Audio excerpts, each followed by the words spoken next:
l'ensemble des participants à ce webinaire est constitué principalement d'élus de communes de l'Ain et de techniciens de collectivités avec un certain nombre de chefs de projet Petites Villes de demain. L'objectif était vraiment de pouvoir cibler ce webinaire autour de retours d'expérience avec des témoignages croisés à la fois de professionnels, concepteurs, architectes, paysagistes, croisés avec des témoignages d'élus, de maires, d'anciens maires, d'adjoints au maire, pour pouvoir vraiment faire part du travail en binôme qui a pu être mené sur le terrain. Cette action de sensibilisation a vraiment pour but d'initier au portage du projet, comment faire un projet de qualité mené dans l'échange et le partenariat avec l'ensemble des parties prenantes, parce que vous connaissez aussi la complexité de ce montage de projet, qui n'est pas toujours simple de savoir par où commencer, comment faire, quelles ressources sont à disposition et quels sont les partenaires que l'on peut associer à notre projet. Devant aussi la complexité des opérations d'architecture, d'urbanisme, de paysage et la pluralité des acteurs à la fois privés et publics qui interviennent sur ce champ-là,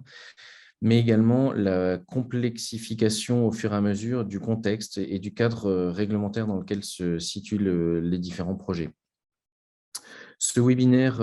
est organisé par le CIE de l'Ain, donc je suis Baptiste Méraninck, le directeur, et j'animerai et je distribuerai la parole aux différents intervenants pour cette matinée, mais vous aurez également euh, comment on va dire, différents intervenants du CAUE de l'Ain qui vont également venir émailler et présenter ces retours d'expérience, et notamment Mathieu Viguier, architecte conseiller au CAUE sur les secteurs du PageX et du haut budget, et Anne Selva, architecte conseillère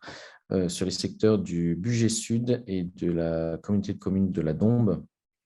sur le département de l'Ain. Et également à la technique, je voulais souligner que Nathalie Lecky, notre documentaliste au CIE de l'Ain, qui assurera le suivi des questions sur le chat, et Lucas Mézeret, architecte conseil, qui assure la diffusion technique des différents supports, films et diaporamas. Dans les intervenants, donc, comme je vous le disais, nous aurons différents élus, concepteurs et partenaires, donc des élus locaux, des structures partenaires, des concepteurs, architectes, paysagistes, des maires qui sont en poste actuellement, notamment le témoignage de Myriam Keller, maire de Césarieux, ou de Jean-Yves Flochon, maire de Césaria, des adjoints au maire également, Jean-Michel Legrand à Nantua, qui représente Jean-Pascal Thomasé, qui n'a pu se joindre à nous aujourd'hui. Mais je vois également M. Robin, qui est adjoint au maire à Nantua, qui pourra également faire part de son témoignage. Des maires honoraires, donc Jean-Pierre Girard, maire de Apremont, et nous aurons également un témoignage filmé de l'ancien maire de Nantua, Jean-Pierre Carminati, qui nous a malheureusement quittés l'an dernier. Des architectes et paysagistes concepteurs, donc Laurent Doss et Philippe Delers, Anne-Lise Monet et Ingrid Saumur, paysagistes qui ont travaillé sur Apremont, et le directeur de l'agence technique départementale, Yvan Pauget, qui nous rejoindra tout à l'heure. Mais au fur et à mesure des discussions seront également évoqués d'autres partenaires, partenaires de projet, l'agence locale de l'énergie, mais d'autres partenaires comme la SEMCODA, etc., au fur et à mesure de ces différentes présentations. Les objectifs pédagogiques de ce webinaire est de sensibiliser l'ensemble des participants à l'importance de la phase amont du projet, du diagnostic, de l'analyse du contexte, de la concertation, de l'analyse des besoins, de la bonne définition d'un programme, et de l'ensemble des métiers du conseil amont qui sont souvent sous-estimés ou mis de côté dans l'ensemble des procédures de projet. Les missions des CAUE, des agences techniques, et l'importance aussi d'associer des concepteurs dès le démarrage de la réflexion, et comment articuler la place de ces différents acteurs. L'objectif également de cette matinée de sensibilisation était de venir en complément d'une matinée à laquelle vous avez peut-être participé, qui avait été proposée par l'agence technique de l'Ain le 25 juin dernier à Port, qui avait pour thème la vie d'un projet et son financement, et dont vous pouvez retrouver les supports de présentation sur le site internet de l'agence technique 01. Cette matinée de sensibilisation du mois de juin avait permis de rappeler les différentes phases techniques d'un projet, le montage d'une phase préopérationnelle et la définition du programme, et également, dans le détail, le montage d'une phase opérationnelle de projet, comment assurer la consultation de maîtrise d'œuvre, la conception, la consultation pour les phases travaux, les réalisations, et également comment assurer le montage financier de son projet en faisant appel aux bons partenaires. Un autre objectif de cette matinée de sensibilisation est de pouvoir définir et calibrer au mieux vos attentes en tant qu'élu, en tant que technicien, pour ensuite monter dans le courant de l'année 2022 un programme de formation complémentaire qui devrait correspondre au plus près de vos attentes et de l'attente d'autres bénéficiaires. Donc, on est vraiment aussi en attente de vos retours sur les éléments que l'on pourrait inclure dans un programme de formation un peu plus détaillé, avec éventuellement des visites de sites quand le contexte sanitaire le permettra. Ce que je voulais préciser aussi également dans cette matinée, c'est que voilà, l'objectif, c'est aussi de laisser la parole aux personnes qui ont vraiment œuvré et travaillé sur ces différents projets, et d'arriver à vous faire comprendre qu'il n'y a pas de petits ou de gros projets destinés à certains types de maîtres d'œuvre, architectes ou paysagistes, mais que la qualité réside